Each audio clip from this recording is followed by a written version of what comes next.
Hello guys, in this video I am going to teach you notice writing. Notice writing के ऊपर आपको YouTube पर बहुत सारी वीडियोस देखने को मिलेंगी, लेकिन 2021 के एग्जाम के लिए बहुत सारी गाइडलाइन सीबीएसई ने चेंज कर दी हैं। फॉर एग्जाम्पल, पहले के ईयर्स में नोटिस राइटिंग के लिए 4 मार्क्स का वेटेज था, but this year it has been reduced. अब ये 3 मार्क्स का है। तो इसमें जो 3 पार्ट्स होते हैं, फॉर्मेटिंग, कंटेंट, एक्सप्रेशन, उनके अलग अलग डिवीजन है, गाइडलाइंस हैं। तो उनको जानने के लिए, लेटेस्ट जानकारी के लिए आप देखते रहिए channel learn English with Rukman. As per CBSE guidelines, there are 3 marks for the short composition. In 3 marks का डिवीजन कैसे है? फॉर्मेटिंग के लिए 1 मार्क, कंटेंट के लिए 1 मार्क और एक्सप्रेशन के लिए 1 मार्क होता है। चाहे एडवर्टीजमेंट हो और या फिर नोटिस हो, या इसके बाद जो लेटर आते हैं आपको वो लिखने हो, तो सबके 3 मार्क्स ही हैं इनमें, और डिवीजन ऑफ मार्क्स भी बिल्कुल यही है। अब हम नोटिस की बात करते हैं। सबसे पहले फॉर्मेटिंग में आप इसमें यहाँ पर देख रहे हैं कि यहाँ पर ये क्या क्या चीज़ें फॉर्मेटिंग में डिमांड करती है सीबीएसई। इसमें 4 चीज़ें हैं। सबसे पहले name of issuing organisation. Issue किसने किया, लिखा किसने है। क्लब की तरफ से तो क्लब का नाम होगा, स्कूल की तरफ से है तो स्कूल का नाम होगा। तो नंबर 1 ये लिखा जाएगा। फिर वर्ड नोटिस। आप सोचेंगे कि नोटिस वर्ड लिखना है, क्या फ़ायदा, नोटिस तो लिख ही रहे हैं, सबका पता है नोटिस बोर्ड पे लगा। नहीं, ये भी कैपिटल लेटर्स में बिल्कुल क्लियर लिखा है। तो नंबर 2 ये वाला हो गया फॉर्मेट में। फिर तीसरा है टाइटल या हेडिंग, जो कि प्रोग्राम का नाम ही होता है।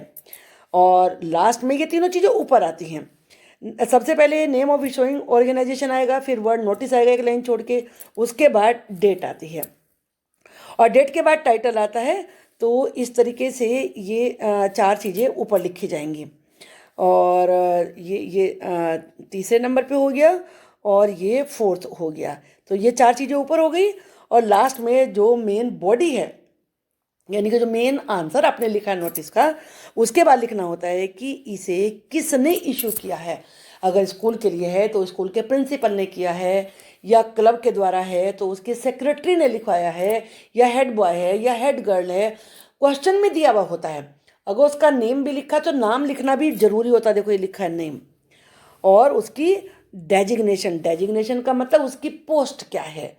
तो इन चीज़ों को, 5 चीज़ों को मिला के आपको 1 मार्क दिया जाएगा। तो इसमें से अगर आपने 3 ही करेक्ट लिखे हैं तो तब आपको हाफ मार्क मिलेगा। अगर आप इसमें पूरे 5 के 5 चीज़ें सही लिखते हैं तभी आप 1 मार्क डिजर्व करते हैं, तभी आपको 1 मार्क दिया जाएगा।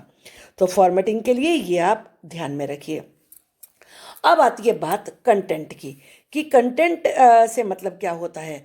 तो कंटेंट के लिए आप यहाँ पर मैं आपको बता रही हूँ, सबसे पहले इंपॉर्टेंट चीज़ होती है कि नोटिस लिख किसके लिए रहे हो। मान लीजिए स्टूडेंट्स के लिए है तो पूरे स्कूल के स्टूडेंट्स के लिए है, या जैसे मान लीजिए फैंसी ड्रेस कंपटीशन है और उसमें क्लास 9th और 10th के बच्चों को ही पार्टिसिपेट करना है तो उनके लिए हुआ, और हो सकता है प्राइमरी विंग के लिए हो। तो किसके लिए है ये इसमें लिखा जाता है। फिर देखो ये 3 इन्हें याद रखिए, व्हाट, व्हेन, वेयर, ये 3 वो हैं, इनका जवाब आपके नोटिस में जरूर होना चाहिए। तो व्हाट का मतलब क्या प्रोग्राम है, फैंसी ड्रेस है, जैसे इसमें मेंटल हेल्थ वर्कशॉप है ये। फिर व्हेन के जवाब में 2 चीज़ें इसमें आएंगी, डेट, मंथ भी, ईयर भी, और साथ में टाइम, कितने बजे। मान लीजिए वर्कशॉप है, अब ये थोड़ा ना कि जिन्हें पार्टिसिपेट करना है वो सारा दिन किसी भी 7 बजे आ गए, या 8 बजे आ गए, 12 बजे आ गए तो वर्कशॉप चल रही होगी। आपको बताना होता है कि कितने बजे है। जैसे अब शादी में बताते हैं ना, भैया इतने बजे रिसेप्शन होगा, तो ऐसे ही आपको नोटिस में बताना होगा कि भैया इतने बजे है ये प्रोग्राम। तो ये व्हेन का जवाब होता है। और तीसरा वेयर, जिन्हें आप इनवाइट कर रहे हो वो आएंगे किस जगह। मान लो स्कूल में ही है, स्कूल तो इतना बड़ा होता है, तो स्कूल ऑडिटोरियम में है या प्रेयर ग्राउंड में है, किस जगह है। तो ये चीज़ वेयर के जवाब में आती है। 3 चीज़ों का जवाब ये एक ही सेंटेंस में, पहले सेंटेंस में आ जाता है।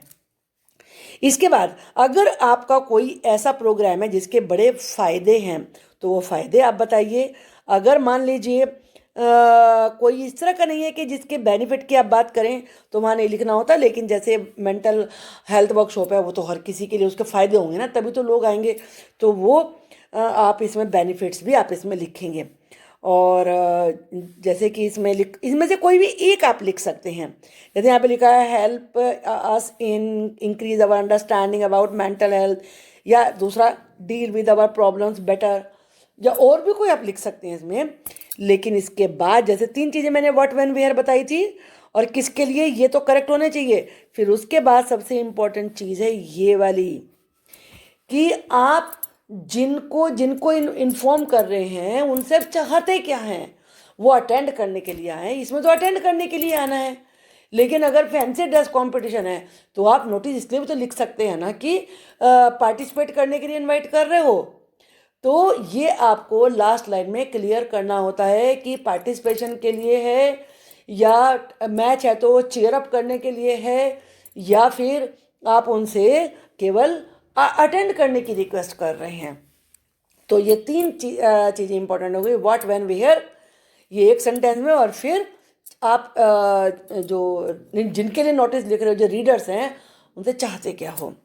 ओके, तो ये आपके नोटिस में इंपॉर्टेंट चीज़ें होगी जो आपको 1 मार्क डिजर्व कर बिल्कुल आप करेंगे अगर ये चारों चीज़ें उसमें लिखी हैं। आप आलतू फालतू कुछ भी लिखे हैं, पढ़ने वाले के लिए वो कोई चीज़ इंपॉर्टेंट नहीं होती। ये वैल्यू पॉइंट होते हैं।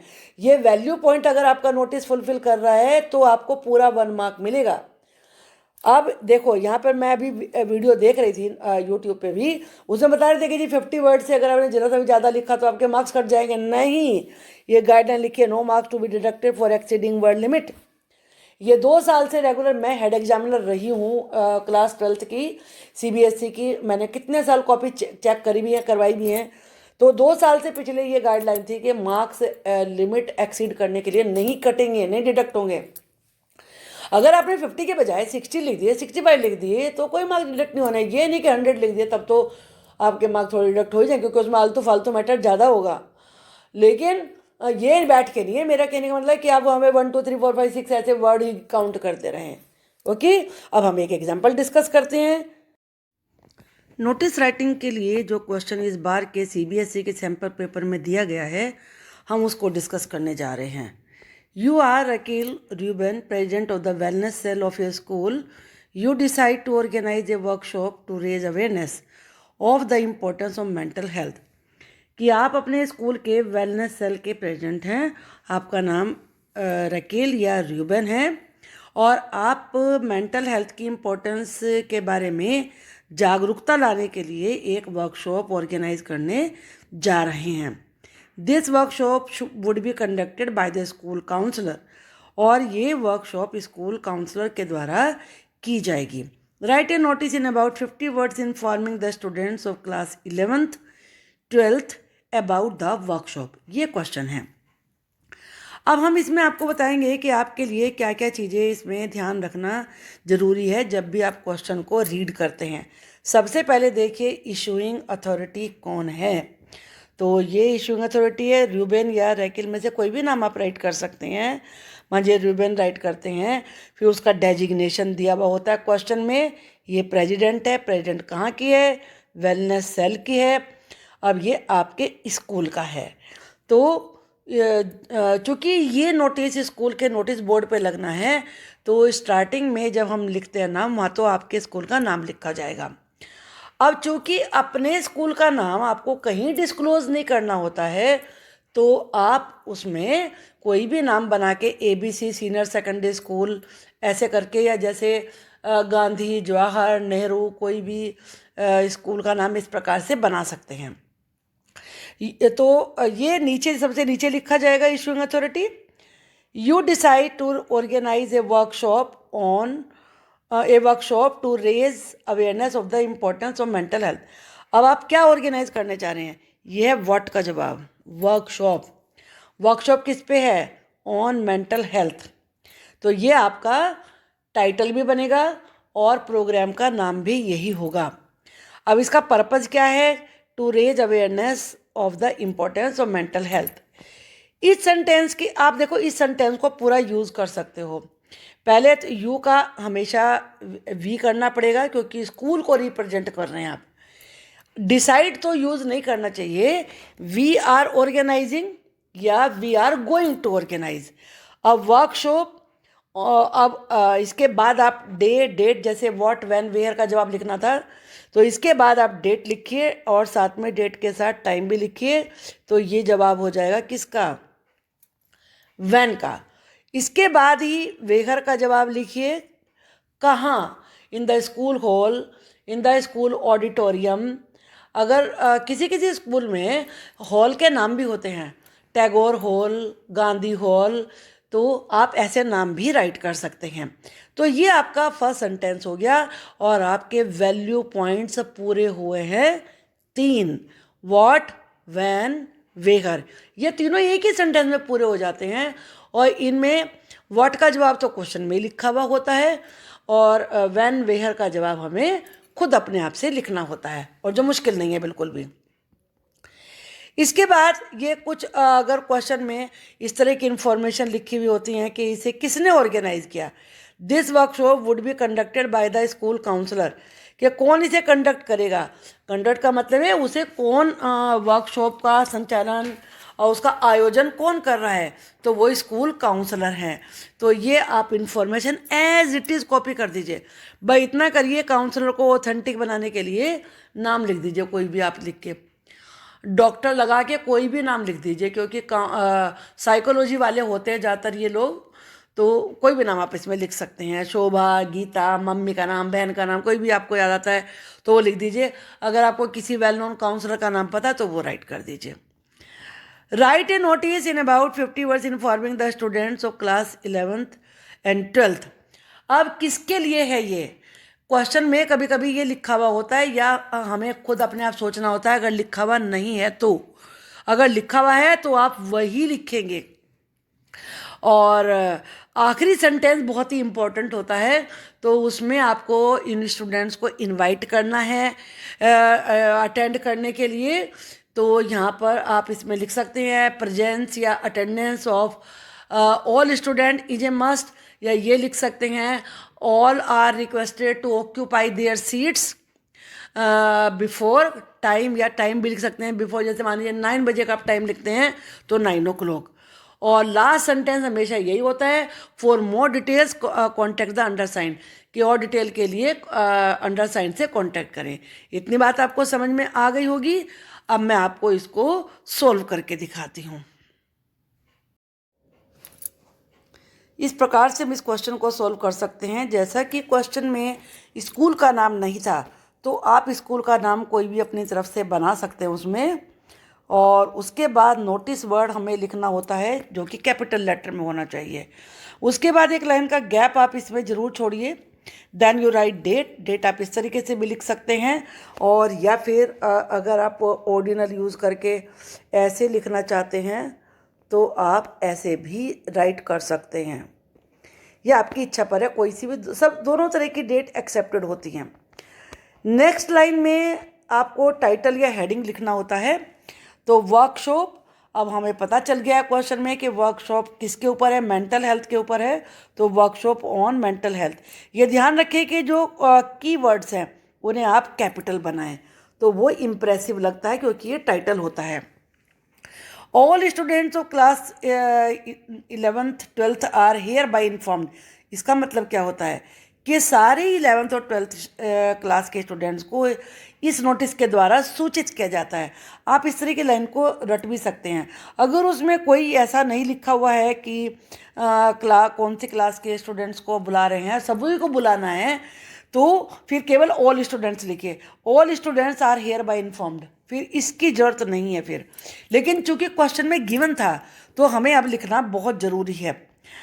दैट वी आर ऑर्गेनाइजिंग, जैसा मैंने बताया था कि क्वेश्चन में ये लाइन है, बस वहाँ पर यू डिसाइड तो लिखा है, उसे हटा के वी लगाइए, we are organising a workshop on, ये व्हाट का जवाब हो गया, ऑन ये डेट हो गई, ये टाइम हो गया, और ये हो गया venue, in the school hall. चूँकि पर्पज भी क्वेश्चन में दिया हुआ है तो उसे भी हम वहीं से लिखेंगे, to raise awareness about the importance of mental health. Next sentence भी क्वेश्चन में से लिया गया है। देखो आप ये कह सकते हैं कि हमारा आधा आंसर तो क्वेश्चन में से बन गया है। This workshop should be conducted by the school counsellor doctor Poonam Sharma. जैसा मैंने बताया था कि आप कोई भी नाम इसमें राइट कर सकते हैं बताने के लिए। आखिर में एक सेंटेंस है, आप इसमें presence of all is a must ये लिख सकते हैं कि सभी की उपस्थिति अनिवार्य है, या please occupy seats before 9 AM, क्योंकि 9 बजे का टाइम लिखा तो भैया 9 बजे से पहले आके सीट ले लेना। और लास्ट में तो हमेशा आपको यही सेंटेंस लिखना होता है, चाहे तो फॉर मोर इन्फॉर्मेशन लिखिए या फॉर मोर डिटेल्स लिखिए। Contact the undersigned. बच्चे बहुत गलती करते हैं कि ये वाला दा नहीं लिखते, ये ग्रामेटिकल मिस्टेक होती है, क्योंकि यहाँ पे एडजेक्टिव नाउन का काम कर रहा है तो दा लगाना जरूरी है। और अंडरसाइन का मतलब होता है जिसने नीचे साइन किए हैं, तो ये भी हमेशा हर एक में ही लिखा जाएगा। तो ऐसे सेंटेंस तो आप रट सकते हैं। इसके बाद क्वेश्चन में दिया हुआ ही नाम लिखना है, फिर डेजिग्नेशन लिखना है, वेलनेस लिखना है। मैंने यहाँ पर कोमा लगा दिया तो कोई ज़रूरी भी नहीं है, आप उसके बिना भी इसको लिख सकते हैं। और ये आप देख रहे होंगे यहाँ पर कि ये हमने बॉक्स बनाया है। इस बॉक्स की आप शुरू में स्टार्टिंग कर सकते हैं, लेकिन उसकी क्लोजिंग बाद में ही करें, क्योंकि ये नहीं पता चलता कि आपकी कितनी लाइनें वो कवर करेगा। तो आई थिंक कि आपको ये समझ में आया होगा। जैसा मैंने कहा था कि कुछ स्टार्टिंग में आपको इम्प्रेसिव स्टार्टिंग इसमें बताऊंगी। सबसे इजी तो वही है। फिर आप ये भी लिख सकते हैं, this is to be inform to the students of 11th and 12th classes that के बाद सेम है। Be it known to the students of class 11th 12th that. तो इस तरीके से भी कर सकते हैं। ये थोड़ी और लंबी और इम्प्रेसिव है। Attention of the students of class 11th and 12th is drawn to the workshop. इसमें दैट नहीं लगता, इसमें आपको ड्रॉन के बाद प्रोग्राम का नाम ही लिखना होता है, इवेंट का नाम ही लिखना होता है। To the workshop that is going to be organise, और फिर ऑन एट का इसमें जिक्र आ जाता है। आप अगर इस वीडियो को पूरा एंड तक देखेंगे और इंस्ट्रक्शन को फॉलो करेंगे तो कोई 3 आउट ऑफ 3 मार्क्स लेने से आपको कोई रोक नहीं सकता। और ये दिमाग में मान लीजिए बात आप कि अगर आपके कुछ क्वेश्चन बिल्कुल सही हैं, उनसे जो दिमाग में टीचर की इमेज बनती है उसका फ़ायदा हमें आगे के क्वेश्चन में भी मिलता है। आपकी पूरी की पूरी इस बात पे होना चाहिए फोकस कि आप गलती ना करें। जो 1 नंबर एक्सप्रेशन का था उसमें आपकी, मैं यहाँ पर लिख के बताती हूँ, जो एक्सप्रेशन है उस एक्सप्रेशन का मतलब क्या होता है। एक्सप्रेशन का मतलब होता है स्टाइल। नंबर 1 स्टाइल, कि आपने किस स्टाइल में लिखा है। और नंबर 2 होता है इसका मतलब ग्रामेटिकल मिस्टेक्स। आप कोई भी ग्रामेटिकल मिस्टेक करते हैं तो उसके मार्क्स इसी में काटे जाते हैं। तो ग्रामेटिकल मिस्टेक नहीं करनी है, भले ही आपका सिंपल लैंग्वेज में हो, डजेंट मैटर एट ऑल, उसका कोई नंबर नहीं कटेगा। लेकिन मिस्टेक करिए, कितना भी अच्छा लिखा है तो नंबर कट जाएंगे। तो ये 2 चीज़ें आपको ध्यान में रखनी है। Thank you for watching the video. आपको वीडियो पसंद आई है तो प्लीज़ शेयर करिए, लाइक करिए और चैनल को सब्सक्राइब करिए।